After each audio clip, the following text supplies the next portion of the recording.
Welcome back to my channel. आप सभी का स्वागत है मेरे नए वीडियो में। आई होप आप लोग अच्छे होंगे। मैं भी आपकी दुआओं से बहुत अच्छी हूँ। आशा करती हूँ आप मेरी वीडियो को वॉच कर रहे हैं। अगर वॉच कर रहे हैं उसके लिए हाथ जोड़कर धन्यवाद। तो आप मेरे थंबनेल टाइटल को देखकर समझ गए होंगे कि मेरी किस टॉपिक पर वीडियो होने वाली है। वीडियो को शुरू करने से पहले आप सभी को गुड आफ्टरनून और मेरी वीडियो को फुल वॉच करना। अगर वीडियो अच्छी लगे तो लाइक कमेंट और शेयर कर देना। चैनल पर नए हो तो सब्सक्राइब कर लेना।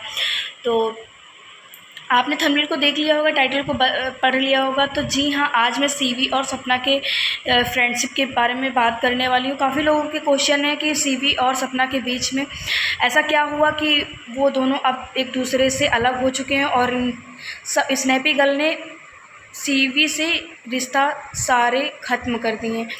तो सबसे पहले मैं पहले ही बता रही थी कि रिश्ते दूर से ही अच्छे लगते हैं, जब पास आकर होते हैं ना तो रिश्ते सारे बिगड़ जाते हैं। तो सपना को ये चीज़ सोचना चाहिए था कि उसके पास नहीं जाना चाहिए था और दूर से ही रिश्ते अच्छे होते हैं। और वैसे ही जैसे जैसे इन लोग सास ससुर के बीच में हुआ, वैसे ही सीवी के साथ भी हुआ।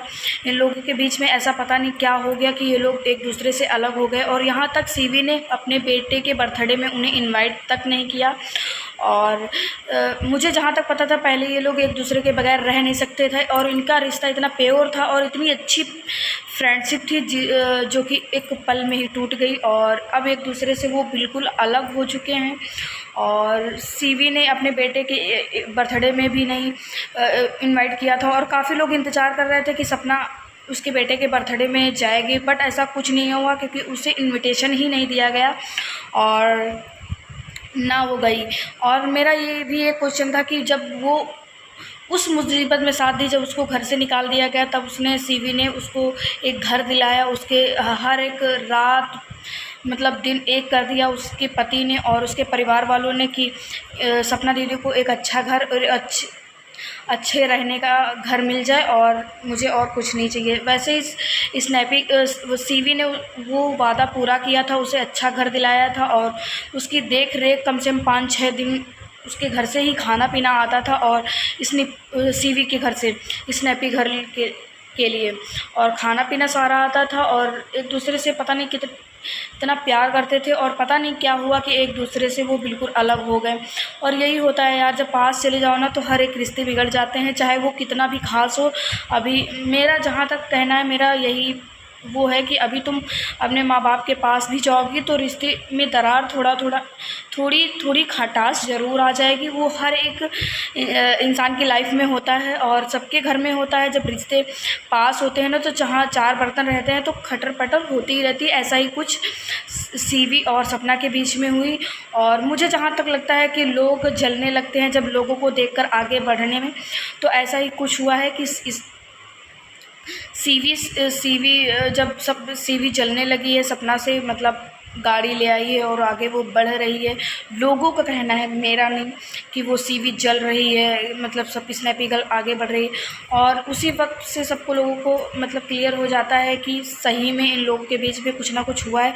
जब उसने उस मुसीबत में साथ दिया तब वो घर छोड़कर आ रही थी, ना ही कोई आया। और मैं उनके ब्लॉग देख रही थी ज़्यादातर कि वो लोग मतलब एक दूसरे से काफ़ी दिनों से मिल ही नहीं रहे थे और उसने ग्वालियर छोड़ ही दिया।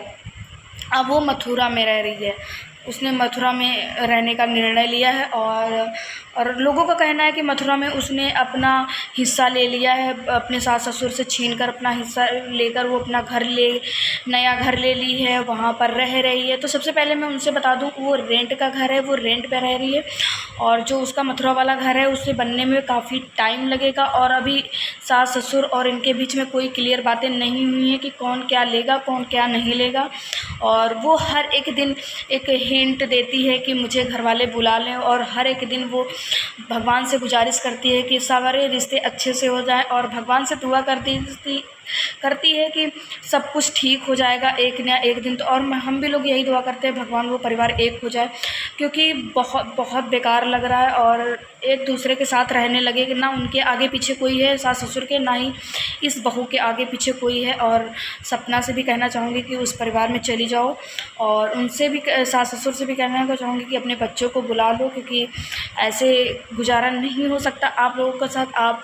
आपकी बहू इधर उधर भटक रही है और सपना ने रेंट का घर लिया है और सपना के लिए इतने नेगेटिव कमेंट आ रहे हैं, कुछ कहने की बात नहीं। कि बोला जा रहा था कि जब ससुर ने स्कूटी ली थी तो इसके कलेजे पे सांप रेंग गया था और अपना खुद स्कॉर्पियो निकलवाई है, तब कुछ नहीं। तो इस चीज़ से मैं भी एग्री करती हूँ कि सपना तुमको कुछ नहीं बोलना चाहिए था। उनको जैसे नीड थी स्कूटी की, वैसे तुम जैसे स्कूटी थी की नीड उनको थी तो उन्होंने स्कूटी ली थी, तैसे तुमको भी नीड थी 4 व्हीलर की, तो ऐसे तुमने ली। इसलिए सबके सवाल उठने लगे थे कि ये सपना को ये चीज़ कहनी नहीं चाहिए थी और सपना ने ये सब गलत बोला था सास ससुर के लिए। जैसे तुम अपनी खुशियाँ ढूंढ रही हो तो वो भी तो कहीं ना खुश रहें, क्योंकि और लोगों का कहना है कि सपना को अपने सास ससुर की खुशियाँ बर्दाश्त नहीं हो रही हैं। और एक और बात, सब उसको अंशु को बोल रहे हैं कि तुम अपने शिवपुरी चले जाओ, तो अंशु को तुम सब लोगों ने अपना लिया और वो तो पता है कि अंशु एक में अरे